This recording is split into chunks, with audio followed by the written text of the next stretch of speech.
Nous voici donc sur l'écran d'accueil de Robot Structural Analysis. Cette version est la version 2020. Ici, dans la partie projet, nous avons les projets récents, les projets sur lesquels nous avons récemment travaillé.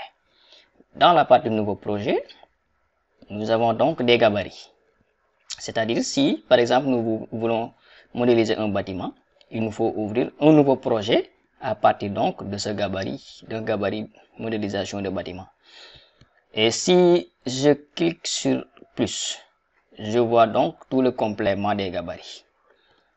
La conception d'un bâtiment, étude d'un portique spatial, là c'est pour le cas par exemple des hangars en structure métallique.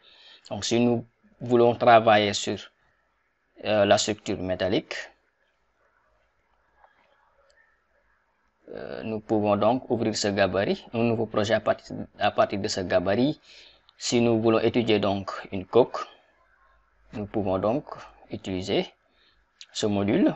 Voilà, là c'est les treillis spatiaux. Là, l'étude d'une plaque, l'étude donc d'un portique plan, etc., etc. Nous, ce qui nous intéresse, c'est donc la conception d'un bâtiment. Donc, nous allons ouvrir un nouveau projet à partir de ce gabarit, de ce module. Donc, nous allons faire seulement un simple clic gauche. Et hop, donc nous voici dans l'interface de modélisation de bâtiment de Robot Structural Analysis. Alors voici l'interface donc de travail. Ici, là où on est donc, c'est le plan de travail, là où on va dessiner. Ici, tout à fait à droite, voici donc les outils donc de modélisation. Les axes, la définition des axes, l'outil donc qui va nous permettre de modéliser nos axes, nos lignes de construction, la saisie des poutres, des poteaux, des dalles, des voiles, des ouvertures, etc., etc. Donc, nos outils donc de dessin. Ici, nous avons l'arborescence du projet, de voir donc les niveaux ici, et aussi de voir les composants des niveaux. Nous verrons ce que c'est quand une fois on aura modélisé notre bâtiment. Ici donc, nous avons donc la palette des propriétés. C'est vide, pourquoi? Parce que nous n'avons encore rien fait. Mais quand nous allons modéliser la structure, nous allons voir maintenant l'utilité de ces deux palettes. Ok? Et là donc, nous avons donc aussi un ruban, donc qui va nous permettre soit d'ouvrir un nouveau projet, d'enregistrer, d'imprimer, de supprimer, de prendre une capture, de copier, de supprimer, d'annuler une commande ou de revenir ou rétablir une commande qu'on a annulée, de calculer la structure, etc., etc. Ok, nous verrons tout cela. Ici, ce petit ruban donc va nous permettre donc de passer d'étage en étage, de niveau à niveau, de ligne de construction en ligne de construction. Alors ici, nous avons l'onglet projection et l'onglet vue. Quand nous sommes sur l'onglet projection, cela nous ramène donc sur une vue en plan de notre projet. Une vue en plan, long green, PHRDC, etc. Et quand nous cliquons sur l'onglet vue, cela nous amène donc dans la vue aérienne 3D, dans l'espace, dans la vue X, Y, Z, dans l'espace X, formé par donc les plans X, Y, Y, Z et XZ. Alors, je vais aller ouvrir un nouveau projet. Je vais ouvrir un fichier déjà existant et pour vous montrer donc comment ça se fait. Ok. Donc je vais fermer fichier donc fermer le projet. Quand je vais fermer le projet, donc je reste sur robot, je ne ferme pas robot, ok? Alors, ici j'ai ouvert un projet, ok? Je suis sur vue. Quand je suis sur vue, alors donc je suis donc sur la vue 3D, ok?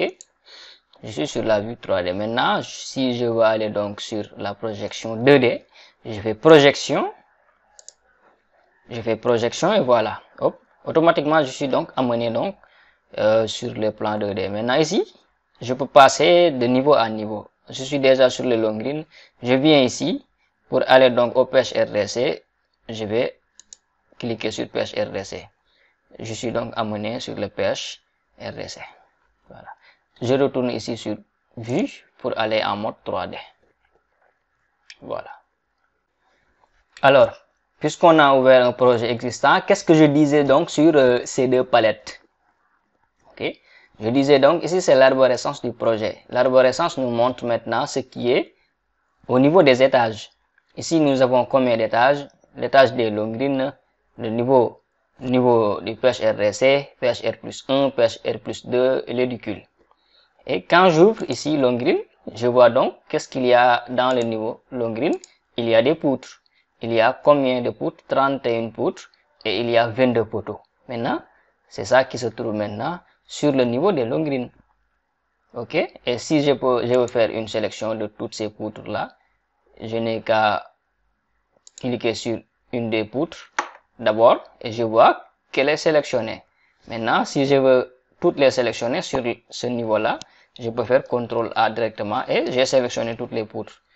Donc, cette arborescence peut nous permettre de faire une sélection rapide par niveau. Donc, elle nous permet également de voir donc qu'est-ce qui se trouve dans chaque niveau. Ok. Maintenant, qu'est-ce que je disais encore sur la palette des propriétés, ou bien la palette donc de géométrie et de groupe. Si je sélectionne un élément, je vois donc ses propriétés, je vois ses caractéristiques, je vois son nom, le type c'est une poutre, voilà, l'élément, voilà, c'est aussi une poutre, je vois son modèle, je vois donc sa géométrie, la longueur, ok, etc. Je vois donc ses caractéristiques, sa section, poutre 15 x 30, je vois donc son matériau qui est le béton coulé sur place, ou béton 25, etc., etc. Donc ça, c'est la palette donc des propriétés. Bien. Maintenant, sur donc ce ruban là, nous avons donc la partie fichier qui peut nous permettre de faire des enregistrements, des impressions, etc., etc.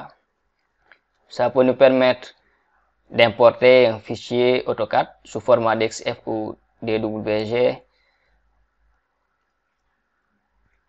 L'outil édition donc qui peut nous permettre de faire des copies comme les copies CTRL-C, CTRL-V, les copies de propriété, des opérations donc booléennes, ok. L'outil affichage, donc tout ce qui est affichage, zoom, vue dynamique, etc., etc. Tout ce qui concerne donc le graphisme. L'outil structure donc nous permet également, comme ici, ce qui est ici, de faire donc des modélisations d'éléments. Ok. Outil chargement qui va nous permettre de faire définir des cas de charge, de charger, donc définir des combinaisons. Analyse qui va nous permettre de calculer, d'analyser notre structure, de calculer notre structure, de faire des maillages d'éléments finis. Le résultat donc, va nous permettre, l'outil résultat va nous permettre donc d'interpréter quelques résultats de calcul, tels que les diagrammes des sollicitations, les cartographies sur les panneaux et les barres. Il nous permet de générer les réactions, ok, issues donc des contraintes, ok, va nous permettre, l'outil dimensionnement donc nous permet de passer au dimensionnement soit dimensionnement d'éléments en béton armé ou dimensionnement d'éléments en acier. Voilà. Outil ici va nous permettre de faire des cotations, ok, de créer des profilés, de définir des sections, de faire un devis, etc., etc., de gérer les préférences de la tâche. Ici, les préférences donc du projet que nous allons voir prochainement, etc., etc. Donc, et tout ce qu'on trouve ici sur ce ruban-là, on peut également les retrouver ici sur ces icônes. Donc là, donc ce ruban est ici donc pour nous permettre d'aller vite. Donc mieux vaut par la suite faire tout pour se familiariser donc avec les icônes.